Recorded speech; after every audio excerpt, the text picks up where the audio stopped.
What's happening? This is Joshua Bwetsi and you're watching Sporting Icons.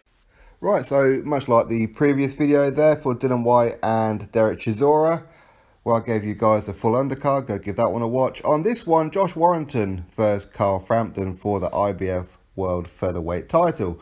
And very, very good fight as a main headliner, that's for sure. But I always felt that for this one to be pay-per-view, it needs a very good undercard. And so far, it's looking pretty good. Now, most fighters are still waiting for opponents, but there's some interesting fighters on this card. So I'll give you the full card, and obviously you drop me your thoughts below. So Mark Heffron and Liam Williams, they will fight for the vacant British middleweight title. Of course, that was vacated by Jason Wellborn after he had back-to-back wins over Tommy Langford, because he will in fact be fighting on the Wilder Fury undercard December the 1st against Jarrett Hurd. So he's actually going to be dropping down a division to fight Jarrett Hurd for a unified world titles. Mismatch, certainly. But now Jason Wellborn's title has been vacated. The British Boxing Board of Control ordered this particular fight, Mark Heffron versus Liam Williams. But they did actually order, Frank Warren did actually put together this fight before the British Boxing Board of Control ordered it. So Mark Heffron 21-0, Liam Williams 18 wins, 2 defeats and 1 draw. Very good fight for me. I will probably have to go Mark Heffron on points, which is a little bit controversial for me to say. I know that because Mark Heffron is a very big puncher. Out of his 21 wins, I think it's like 17, 18 of those by knockout. So very big puncher, but Liam Williams for me is very durable. So that's why I think Mark Heffron has probably just got enough about him to go the distance to get a win. But there again, Liam Williams, now he's with Dominic Ingle. Maybe he's going to show us something a little different, but either way, very interesting fight. Nathan Gorman, 14-0, 22 years old. Ideally, we'd love to see him fight Daniel Dubois. I think Frank Warren is a little bit apprehensive about making that fight. Obviously, both these guys very young. Daniel Dubois, 21, Nathan Gorman, 22. And he didn't really want either of those to have a loss on their record. But the British Boxing Board of Control have ordered them two to fight each other for the English title and the mandatory for the British heavyweight title. So the winner of Hughie Fury and Joe Joyce, if that fight ever happens. But either way, Nathan Gorman will be taking somewhat a step up against Alex Leapai, who's an Australian fighter, 32 wins, 7 defeats and 4 draws.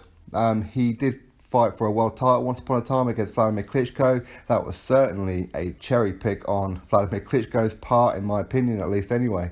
But you know what? Alex Leapai, he has the experience. He could old man Nathan Gorman, but I think Nathan Gorman's got enough about him to go in there and get the job done. So looking forward to that one. And Michael Conlan, 9-0, certainly a guy from Belfast who a lot of people are predicted as a future world champion. Not just him, but his brother Jamie as well as. Anyway, Michael Conlan, he will take on Jason Cunningham, 24 wins, 5 defeats. So again, another decent step up. So that's all the fights that's officially confirmed. Just so far, so big up to Frank Warren for putting on these ones so far. But also on the undercard without opponents, Martin Murray, there is rumours that Billy Joe Saunders could actually fight him on this card. Again, it's just a rumour, but with the fight card drawing closer, maybe it's looking less and less likely the closer it gets, but we'll have to wait and see. Tommy Fury will be making his pro debut, light heavyweight. Of course, he's been training with Ricky Hatton, and Tommy Fury is the brother of Tyson Fury. Although to look at him, you wouldn't think so. Tommy Fury has the hairline and he has the physique. Tyson Fury must hate him, right? Anyway, he'll be making his pro debut. Opponent yet to be announced. Danny Wright, 10-0. He's a very good fighter, and again, without an opponent, but not the biggest puncher in the world so far. 10 wins, 4 of those by stoppage, but he's only 22 years old. And he's in a division that's really starting to pop at light heavyweight. So could he be one for the future? We'll have to wait and see, of course. And we have Paddy Barnes. Now, Paddy Barnes, again, still no opponent, although he has been ordered to fight for a British title. Whether it'll happen on this card, we don't know. If it does, that would be awesome. But Paddy Barnes, 5 wins, 1 defeat. You could probably argue his 1 defeat was when he challenged for a world title way too early in his pro career, in my opinion. But either way, he's on a bit of a comeback, still a very good fighter, so it'll be good to see him out. And Lyndon Arthur, King Arthur, 12-0, 9 of those by knockout. 27 years old, again, light heavyweight, part of a division that's really starting to boom here in the UK, so maybe we could see him in with an Anthony Yard. unlikely, right? But you never know. Although I do feel that Frank Warren's probably more likely to put Lyndon Arthur in with Hosea Burton or Joshua Boati, etc., more than he's likely to with Anthony Yard. But we'll have to wait and see. I like Lyndon Arthur. I think he's a very, very good fighter. And Sam Maxwell, 9-0, 7 of those by stoppage. He's 30 years old and again part of the super lightweight division from Liverpool. So yeah, so far looking very, very good.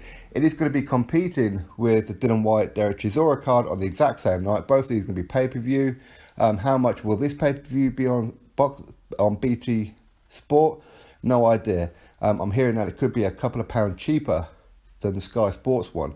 But you know what, we'll really have to wait and see. Of course, I believe there's still a lot of tickets available for this one at the Manchester Arena as well. So get cracking if you can go to that one. If not, if London's a bit closer, go watch Dylan White versus Derek Chisora, the rematch. So excellent stuff. In America, this will be shown on ESPN+. So, get that news out there for you all. That is so far the card for December 22nd. Josh Warrington versus Frampton. Drop your thoughts below. Click that thumbs up and of course subscribe. Catch you all on the next video.